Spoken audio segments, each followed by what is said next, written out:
Hello இன்மீன்ஸ் நம்ம இன்றைக்கி என்ன பார்க்குறோம் அப்படின்னு பார்த்தீங்கன்னா காஸ்ட் அக்கௌண்ட்ஸில் மெட்டீரியல் அப்படிங்கிற சாப்டரில் ஷார்ட் ஆன்சர்ஸில் எக்ஸசைஸ் 8 பார்க்குறோம். ஸோ இது வரைக்கும் 1 to 7 இதே சேனலில் அப்லோட் பண்ணியிருக்கோம். காஸ்ட் சீட் இந்த மாதிரி டிஃப்ரெண்ட் சாப்டர்ஸோடது காஸ்ட் வந்து ஹெல்த் எஜுகேஷன் சேனலில் அப்லோட் பண்ணியிருக்கோம். அங்கே போடாத இல்லஸ்ட்ரேஷன்ஸும் எக்ஸசைஸும் நம்ம காஸ்ட் அக்கௌண்டிங் அகாடமியில் இனிமேல் கண்டினியூ பண்ண போகிறோம். So health education plus cost accounting academy இந்த 2 சேனலையும் பார்த்தீங்கன்னா உங்களுக்கு ஒரு கிளியர் வியூ கிடச்சிரும்.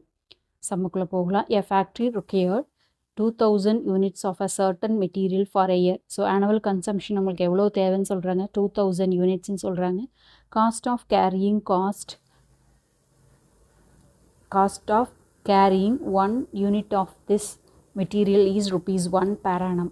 So cost of carrying cost வந்து நம்மளுக்கு என்ன ₹1 ஆகுன்னு சொல்கிறாங்க. It is estimated that the expenses of placing an order and receiving would be ₹10.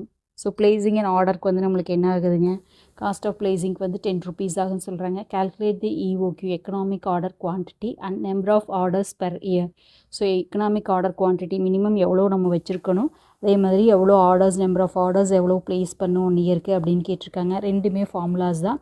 So அந்த ஃபார்முலா வச்சு நம்ம போட்டுடலாம். இஓக்யூட ஃபார்முலா தெரிஞ்சது அப்படின்னா உங்களுக்கு போடுறது ஈஸியாக இருக்கும். எப்படி போடுறதுன்னு பார்க்கலாம் வாங்க.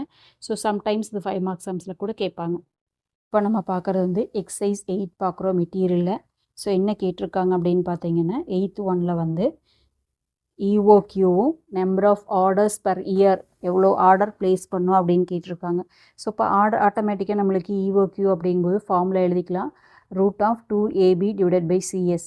ஏங்கிறது என்ன அப்படின்னு பார்த்தீங்கன்னா ஆனுவல் கன்சம்ஷன், பி அப்படிங்கிறது வந்து பையிங் காஸ்ட், சி அப்படிங்கிறது காஸ்ட் பர் யூனிட்டு, எஸ் அப்படிங்கிறது கேரிங் அண்ட் ஸ்டோரேஜ் காஸ்ட். ஓகேவா? So number of orders per இயருக்கு வந்து annual consumption into EOQ. So அப்போ இஓக்யூ கண்டுபிடிச்சா தான் இது போட முடியும். ஆனுவல் கன்சம்ஷன் நம்மளுக்கு ஆல்ரெடி கொடுத்துருக்காங்க சம்மில். ஓகேவா? இப்போ புக்கில் என்னென்ன கொடுத்துருக்காங்க அப்படின்னு எடுத்து எழுதிக்கலாமா? ரிக்யர்ட் யூனிட் ஆஃப் மெட்டீரியல் எவ்வளோங்க, 2000 யூனிட்ஸ் கொடுத்துருக்காங்க. கேரியிங் காஸ்ட் வந்து ₹1, பிளேசிங் காஸ்ட் வந்து நம்மளுக்கு ₹10 கொடுத்துருக்காங்க. ஸோ இதை வச்சு நம்ம ஜஸ்ட்டு ஃபார்முலாவில் அப்படியே சப்ஸ்டியூட் பண்ணிட்டோம்னா நம்மளுக்கு ஆன்சர் வந்துருமா? ஸோ இஓக்யூ வந்து 2 இன்ட்டு கன்சம்ஷன் எவ்வளோங்க, 200 யூனிட்ஸு.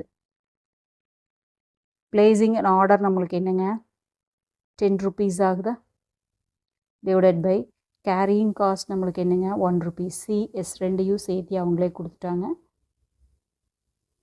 ஓகேவா?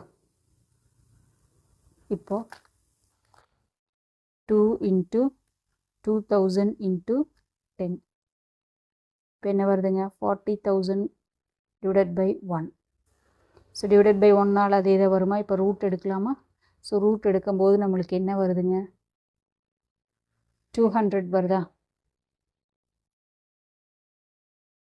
இஓக்யூ வந்து நம்மளுக்கு 200 யூனிட்ஸ்.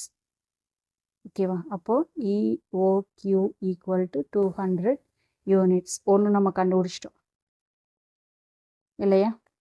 இனி அடுத்தது என்ன இருக்குதுங்க, annual consumption, number of orders வந்து ப்ளேஸ் பண்ணுறது எப்படி அப்படிங்கிறத கண்டுபிடிக்கணும் இல்லையா? அதுக்கு நம்ம போட்டுடலாமா? ஆனுவல் கன்சம்ஷன் எவ்வளோங்க, ஃபார்முலா ஆல்படி annual consumption divided by EOQ.